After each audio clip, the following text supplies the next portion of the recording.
لك يسعد لي يومكم احلى صبايا. كيف صبحتوا؟ لاباس عليكم؟ صحه لاباس؟ كلشي مزيان؟ نتمنى تكونوا بخير وعلى خير. بغيت نتقاسم معكم واحد التجربه لاول مره كنخوضها.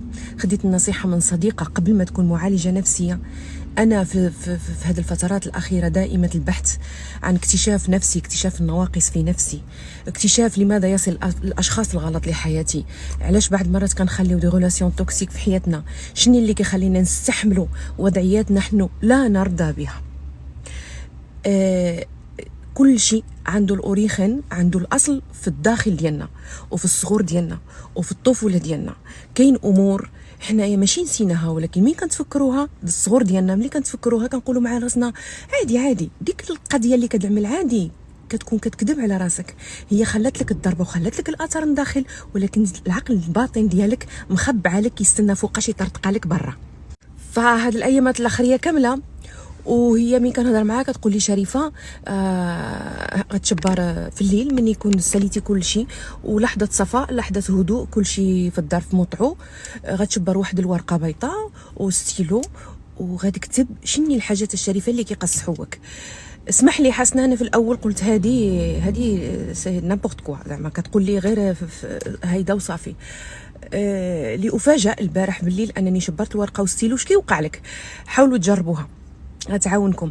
شنو كيوقع لك؟ السطر الاولي والثاني اللي كتكتبوه كيكون سطحي، يعني اللي خرج لك داغيه. فجأة كيضيق خاطرك وقلبك كيبدا يدق، وجاتني حاله من الانهيار والبكاء باش نخرج واحد الحاجه اللي انا دائما كنقول عادي، وقعت عادي في صغري، ماشي زعما شي حاجه كبيره.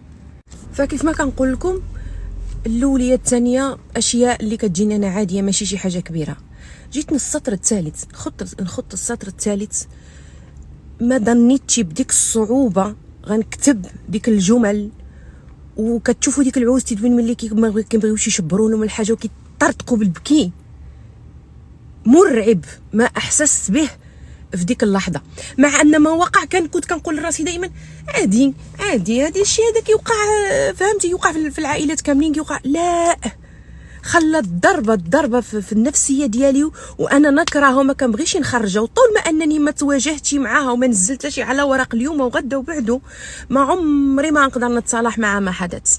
وديك الضربه اللي كليت، وهما ضربات كيكونوا ماشي وحده وماشي انا بوحدي، حنا بشر، حنا كاملين فينا تضربي حتى نعطم، هي اللي كتخلي الاختيارات ديالي غلط حاليا. فالنفس البشريه تخفي اشياء مرعبه، والجذب للاشخاص الغلط، العيش في علاقات حنايا في الداخل ديالنا كونتر المبادئ ديالنا او كونتر الرغبات ديالنا، كونتر التربيه ديالنا، القبول باشياء لا يجب ان نقبل بها، ما جاش من فراغ، جا من نقص، جا من حاله احتياج، جا من خوف عن التخلي، جا من خوف. حسنا انا جد ممتنه، انا هذه والله ما كان عامله لا دعايه، انا غنزل لكم الكونت ديالها تشوفوا لي فيديو ديالها، ولكن انتينا جيتي تنتينا جذبتك حيت عندي الرغبه في الاصلاح. كل مرة كنزيد نفتش على النواقص قبل أن أبحث عن الكمال، لأن النواقص هما اللي يحددوا لي المستقبل ديالي دابا، والشيء اللي كنعيشو دابا هو اللي غيحدد لي ما سيأتي مستقبلا إذا طور ربي في العمر. كننصحكم تجربوها في الليل، ورقة وستيلو ومع راسكم، وكتبوا الحاجة اللي قصحتكم. غيبدا ديك الشيء بحال كوبا مخبلة، غيبدا يتسرسر شوية بشوية. ولم يسبق أنني خليت الفيديو بحال هذا في لاباج ديالي، يعني في الصفحة ديالي، لكن هذا غنخليه. عرفتوا علاش؟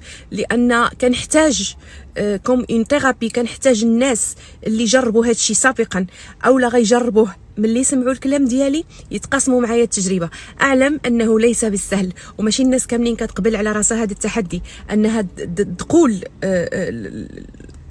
الحاجات اللي كيقصحوها ما غنقولهمش، ولكن التجربه ككل ماشي كلشي غيفصح انه عمله.